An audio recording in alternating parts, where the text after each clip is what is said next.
உங்கள் வீட்டில் காலையில் எழுந்திரிச்சு பைக்கை ஸ்டார்ட் பண்ணுறீங்க. பைக் ஸ்டார்ட் ஆகலானே ஐயோ அப்படின்னு சொல்லி இன்ஜினை பிரித்து பார்ப்பீங்களா? உங்கள் வீட்டில் ஒரு கார் இருக்குது, கார் ஸ்டார்ட் பண்ணுறீங்க, அல்ல ட்ராவல் பண்ணிட்டு இருப்போ கார் நிற்குது, கார் என்னொன்னே ஐயோ இன்ஜின் ஃபால்ட் அப்படின்னு இன்ஜினை பிரித்து பார்ப்பீங்களா? அது மாதிரி ஒரு பேக் பெயின் ஒரு பேஷண்ட்டு ஹாஸ்பிட்டல் போனாலே அவங்களுக்கு மிகப்பெரிய பயம் என்னென்னா, ஐயோ டிஸ்க் பல்ஜுன்னு சொல்லிடுவாங்களோ, ஐயோ முதுகெலும்பு இருந்து எதாவது ஆயிடுச்சுன்னு சொல்லிடுவாங்களோ அப்படிங்கிற பயம் அவங்களுக்குள்ளேயே ஏன் டெவலப் ஆகுதுன்னு தெரியல. With lot of media inputs, sorry to say this. இப்படி தான் பேஷண்ட் அவங்களாவே நினச்சிக்கிறாங்க டிஸ்க் பல்ஜு.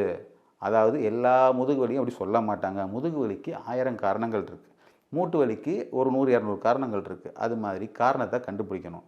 எல்லா டிஸ்க் பல்ஜும் உடனே பேக் பெயினுக்கு அந்த டிஸ்க் பல்ஜ் தான் காரணம் அப்படின்னு சொல்லக்கூடாது. அதே மாதிரி பேக் பெயின் வந்தாலே டிஸ்க் பல்ஜ் தான் காரணம் நீங்களாம் நினைக்கக்கூடாது. அது எதுக்கு ஈக்குவல்னா, பைக் ஸ்டார்ட் ஆகலன்னா இன்ஜின் தான் ஃபால்ட்டுன்னு. ஸ்டெப்ஸ் இருக்குல்ல, முதல் சாவி போட்டிருக்கோமா, பெட்ரோல் இருக்கா, பேட்டரி இருக்கா, ஸ்பார்க் ப்ளக்கில் ஃபயர் ஆகுதான்னு சொல்லி எல்லாம் ஸ்டெப் பை ஸ்டெப்பாக தானே பார்ப்பீங்க. அதே மாதிரி தான் முதுகு வலியை கண்டுபிடிக்கிறதுலையும் ஸ்டெப் பை ஸ்டெப்பாக தான் நம்ம கிளினிக்கில் பார்க்குறோம். ஸோ அதுக்கு நிறைய காரணங்கள் இருக்குது. எடுத்தோடனே டிஸ்க் பல்ஜை ப்ளேம் பண்ணி உங்களை ஒரு முடமாக்கி ஒரு இடத்துல உட்கார சொல்கிற அச்சுறுத்தல் மதுரை ஆஸ்டியோபதி கிளினிக்கில் இல்லை. ஸோ தைரியமாக வாங்க. ஸ்டெப் பை ஸ்டெப்பாக பேராமீட்டர்ஸ் வச்சு ப்ரோட்டோகால் வச்சு கண்டுபிடிக்கிறதுனால அசஸ்மெண்ட் பேராமீட்டர்ஸ் அண்ட் அசஸ்மெண்ட் ப்ரோட்டோகால்னே தனியாக நாங்கள் டிஃபைன் பண்ணி வச்சுருக்கோம்.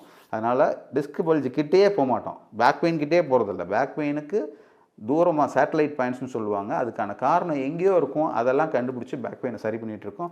Myself doctor Sathish from Madurai osteopathy clinic.